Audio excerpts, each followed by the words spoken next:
Yeah, what's cracking, everybody? Welcome back to another episode of Prison Break Raw. I'm your host, the one and only Big JD. Go ahead, give this channel, subscribe, share, leave some messages or comments, hit the thumbs up for the like, notification bell to be informed on all episodes when they drop. Most importantly, if you enjoy this content, please feel free to share it. Share it to your family, your friends, your coworkers, anywhere and everywhere in your social media platforms. Let's get this raw and uncut material out there to the millions that don't know we are here. Before I begin, let me send a quick shout out to my boy sports fan JW out there in the West Coast for sending me this bomb-ass Raider cap. Told you I was going to wear it on this video right here. Much love, thank you. We're going to rock this silver and black in dealing with the numbers as they break down according to police-related shootings that have led to somebody's death. Who's getting hit the worst? Who's more likely to get taken out by the cops in a routine stop, or if you're just walking down the street minding your own business, or if you're up to no good? We're going to get into all the data with that because there is a very large amount of misinformation being pumped out there to you. What people are doing is they're skewing the numbers. They're giving you figures and they're giving you data. They're not telling you the whole story. They're telling you the truth, but they're not telling you the entire story. What we are going to do right here is we are going to tell you the entire story of what is going on. Now, this is not to minimize anybody's suffering. This is not to take anything away from Black Lives Matter or racial inequalities or injustice or systematic racism or all these other talking points that you hear about. I am not going to attack any of that or try to discredit it in any way, shape, or form. My whole purpose here with this video is to give you the actual figures as they're broken down in various different models and research tanks that have studied this stuff, that have compiled all this data. Various universities, criminal justice think tanks, liberal and progressive think tanks, all of them alike, and some of these people were actually shocked with the results that they came up with. And still, you are not hearing the entire story. If you were going to turn on the news, you would think that if you're white, you could just go out there and commit all kinds of crimes, drive around, do this and that, and you'll never get pulled over by the cops. Well, that's not exactly true. We're going to break down the numbers. I have it all written down. I am also going to include the sources that I got all this information from in the description, in the comment section. You can go and look for yourself. Don't take my word for it. Do your own research always. Right here, we are all about finding facts. I'm here to tell you what you need to hear, not what you want to hear. If you want to be told what you want to hear, there are many other platforms out there that will oblige you in that matter. So let's go ahead and break this down. In order to understand what is going on, you have to address the questions that are asked. What is happening? Who's more likely to be shot by the cops? What is the numbers according to percentages? I've had people in my comments section telling me that, hey, JD, you're wrong. You're more likely to get killed by the cops if you're white than if you're anybody else. Yes, that's true, but that's not true at the same time. Let me explain it to you like this. You are more likely to get shot by the police in a routine stop or just walking down the street if you're an African-American man than you do in any other race. However, more white people get killed by the cops each year than any other race. Does that make sense to you? Well, if it doesn't, let's go ahead and get into it so that it'll make more sense to you. In order to understand it, you have to look at the percentage of total deaths by the police. So in the year 2019, there was 1,004 police-related killings in this country. These are how the numbers break down, and I'm going to go ahead and put the graph up on the screen to show you what they are. Out of these deaths in 2019, 37% of them were white. 370 people killed by the police were whites. 23% were black or African American, 235 total deaths. Hispanics make up 16% of it, 158 of them were killed. Asians made up the least with 4%, 39 of them. an unknown number actually outbeat Asian and Hispanic by about 4% and more for Asians. 202 unknown ethnicity of people, 20% were killed by the police in 2019. Now, in 2020, the numbers are already pretty far up there. You got 429 people have already been killed by the police just this year. And we're barely halfway through the year. So the number's probably going to go a lot higher. And in those deaths, 172 of them, 40% of them were white. 88 of them were African American at 20%. 57 of them were Hispanic at 13%. 14 were Asian. And 98 of them, 23% of them were unknown. So already this year, twice as many white people have been killed by the cops than African Americans. So this is the actual raw data, the actual physical numbers, the percentage, according to how many actual people have died. That is what's called the percentile, according to the numbers. The other model that is commonly used, and it's the model that you will always see because it's the one that actually raises the count. It raises the number. It raises the probability and the likelihood of you getting killed by the police being African American, is the per capita model. Now, if you don't know what the per capita model means, that means 1 in every 100,000, 1 in a million people, and that's how they try to compare it with a disproportionate number in population. So if you have one percentage of the population is 10%, and another percentage of a different race of the population is like 40%, it's disproportionate. So what they have to do is create a per capita model in order to let you see, as out of every 100,000 people or whatever, the percentage of this compared to that. Okay, so in that actual model, per capita, being black or African American, you're 2.8 times more likely to be killed by the police than anybody else. Something interesting, more interesting that I found in the same per capita model that you don't often hear, you don't hear about it at all, and that is veterans. How many times are veterans killed by the police compared to civilians overall? If you are a veteran, you are 1.4 times more likely to be killed by the police than if you were never a veteran. Isn't that crazy? Those numbers are also in there as well. So the populations of this country, as it breaks down according to race, actually proves both sides of the argument to be accurate. Yes, more white people get killed by the police because there's more white people in this country. But you're more likely to be killed by the police if you're African American because their population is smaller. So, yes, you're more likely to be killed by the cops if you're African American, but more white people get killed by the cops every year than anyone else because there's just more of them. So it's going to work out that way. So 61% of the U.S. population is white. 12% are African American or black. 18% Hispanic. 5% Asian. 1% Native American. From 2015 to 2019, 50.3% of all police-related killings were with white people. 26.4% African American, 18.7% Hispanic, 2% Asian, 1.7% Native American. Now, more of the research that comes out that has been done by these various different universities and whatnot also took into consideration what were the circumstances of the police contact itself.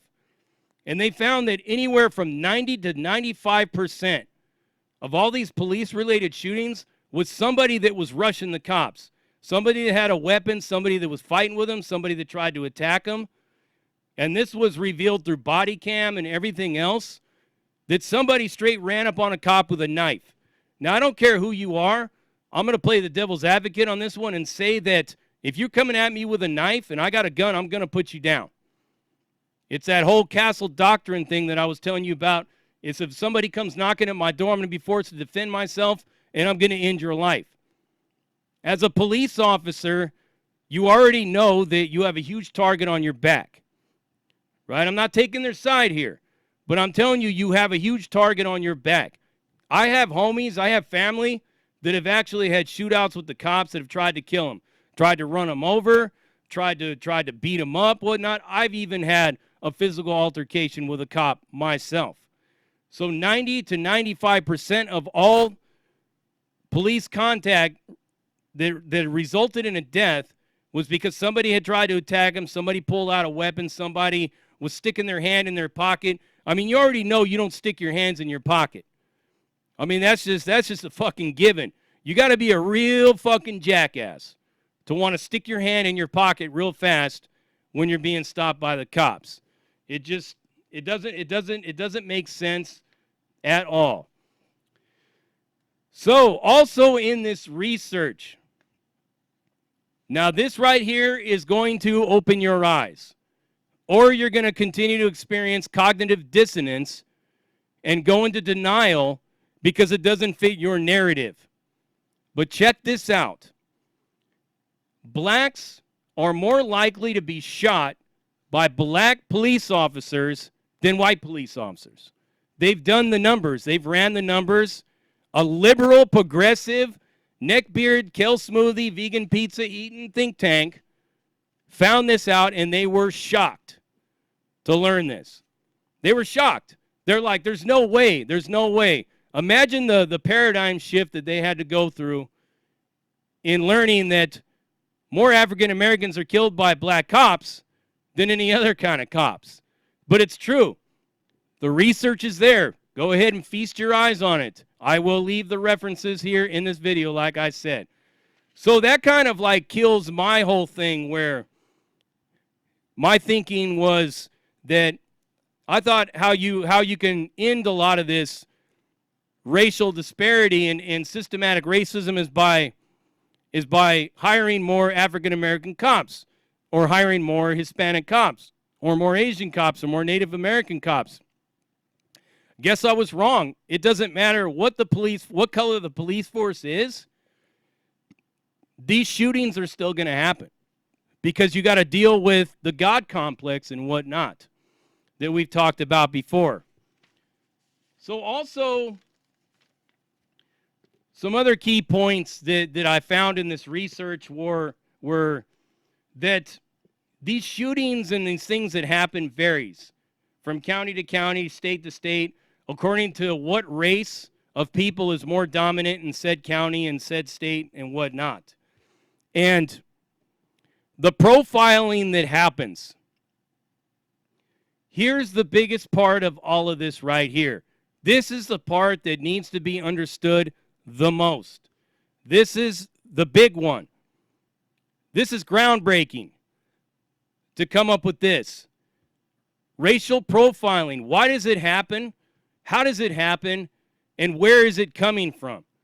So the one thing that you have to understand about law and law enforcement is that law enforcement officers, peace officers, police officers, sheriffs, whatnot, they all have to go through a great deal of training. A lot of people think they have minimal training, they have a GED, and they're in there. It doesn't work that way. They have to go through a lot of psychological training. They have to go through a lot of sociology type, societal training, whatnot. They have to sit through hours and hours of documentaries and listen to people's thesis and all these things about societal problems, the likelihood of this group of people over here doing this and this group of people over here doing that. Here's the big one in all of this shit right here. So, you have a lot of these very progressive colleges like New York University, Yale, Harvard, Caltech, whatnot, University of California, Davis, UCLA, have done a lot of research and have came up with a lot of numbers on why the prisons are full. So it is true that African Americans make up the largest population of people that are incarcerated. And the reason they were able to come up with these numbers is because these think tanks, these liberal college students, have come up with the the data, the statistics to say you are more likely to be incarcerated as an African American man than anybody else. And then they take into consideration all these factors, right? Environmental factors, lack of a father figure present in the home, disadvantages when it comes to education, disadvantages when it comes to employment, the desire to want to turn towards selling narcotics. So when they started to deal with a lot of these crack laws, to overturn a lot of these crack laws and bring people home, the thinking in a lot of these circles was African Americans are selling crack because, I mean, they come from impoverished communities. They don't really have a lot of schools that are up to date compared to their white neighbors that have better schools and better equipment. A lot of them don't have a father figure in the home. More of them are more likely to turn to crime. You see where I'm going with this? They're more likely to turn to crime than any other race because of these factors. These liberal think tanks that have come up with all of these statistics are doing it for a good reason. I mean, they're doing it from a good place. They're genuinely trying to solve the problem and solve the disparity by presenting these statistics so that the government and various other organizations, whatnot, can deal with these situations and start to invest in, you know, these communities, maybe like update the schools, try to deal with why there's a lack of a father figure, all these things for social reasons. They come up with these statistics, but guess what? These same statistics that they run, they're also being used by law enforcement to profile African Americans. Does this make sense to you? Something that is good, that is supposed to help the black community, is actually being used against them because law enforcement uses the same research, and the research says, well, a lot of these young African American men, they're probably selling dope. They're probably breaking the law. This guy that I'm pulling over right now, according to these statistics, he's like 1 in 5 chance that he's probably up to no good right now, according to these statistics. So they profile him according to the research they've gotten from these liberal think tanks. Crazy, isn't it? So these people are trying to like do them a lot of good to help impoverished communities, to help the government see on how they can better serve this community, but at the same time, the research is being used by the police to profile them. It's kind of like your grandma when you're sick. Your grandma wants to give you that chicken soup. You don't need to go to the hospital, kid. Just eat the chicken soup. You'll feel better. You end up dying. Come to find out you had a brain tumor. You know what I'm saying? It's the same thing almost. It's like they're trying to help the community, but at the same time, their research is hurting them because their same research is being used by law enforcement in order to profile them. And it also goes for Hispanic communities as well. And the same research also goes for poor white trash communities, you know, trailer parks, whatnot, states where it's predominantly white, like here in Oklahoma. It's predominantly white state, and there's a lot of very poor white communities around. And they're also profiled by the same research, saying that these poor white people that are in these trailer parks, 1 in every 5 of them is probably using meth. 1 in every 3 of them is probably carrying a concealed weapon. 1 in every, I don't know how many of them, is probably going to commit suicide. And 1 in every, so the cops that are in this local principality, this local district or municipality or whatnot, sees this data and profiles these poor whites the same way. So the profiling that is going on is actually occurring because of this research that's being done in order to better society, but it's being used against society at the same time. Wow, a lot to unpack. So the conclusion to all of this is both sides of the argument are correct. As an African American man between the ages of 20 and 35, you are 2.8 times more likely to be shot and killed by the cops than anybody else. However, if you're white, you're getting killed more often by the cops than everybody else. So that's the best way that I can explain all of this to you. What you choose to use with this data is entirely up to you. What any of yous out there choose to do with it is entirely up to you. I can't imagine there's going to be a whole lot of people that are going to be experiencing a woke moment, a paradigm shift, because there's just too much cognitive dissonance. People are too far gone and too ingrained and stuck in their belief system, their limited belief system, that you have the data right here. The only way that you're going to solve all these problems and in this is not by looting and rioting and protesting. Those things are not going to solve the issues. Solving the issues means that you actually know what the numbers are and who's affected by these numbers. Guess what? Everybody is affected by these numbers. You're more likely to be killed by the cops if you're African American, but if you're white, you get killed more often by the cops. So both sides of the argument is true. Both cases are fact. The group of people that actually get it the least out of all of them are Asians. So if you're Asian, chances are you probably won't get killed by the cops unless you're doing something seriously crazy. Because most of the time, according to a lot of the same research, Asians rarely even get pulled over. Cops just, because they don't fit into any of the statistics that these think tanks, these universities are gathering. There's so much limited information about Asian communities. However, they have done research on like Laotian, Filipino, Cambodian, Vietnamese communities that are in like Long Beach, Garden Grove, places like that, Chinatown up in San Francisco, and the numbers go higher. A lot of the police-related shootings in these Asian communities up in those areas, that's where most of them come from. But if you're like somewhere in Anaheim Hills or Baldwin Park or Yorba Linda and you're Asian, you're probably not going to get pulled over and shot by the cops. But if you're Asian and you're living in Long Beach or you're living in Garden Grove or somewhere like that, you're probably going to get pulled over and you could possibly get shot by the cops. Very unlikely, but it can happen. So I hope this helps clear all this up for a lot of yous out there.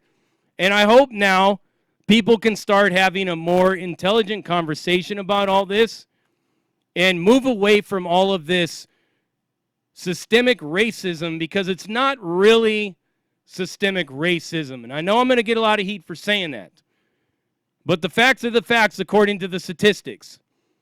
African Americans are more likely to get shot by a black cop than a white cop every day of the week. White people are going to get shot more by the cops than everybody else because there's more of them, 61%. You're 2.8 times more likely to get shot by the cop as an African American man. 90 to 95% of all these police-related shootings occur because somebody is a fucking jackass and they try to be Superman and do suicide execution by cop, having that court right there in the streets. There it is. All broken down to you, all delivered, wrapped up with a pretty little bow on it. There you are. That's the ultimate slapping you with the dick of reality. And that's what it is.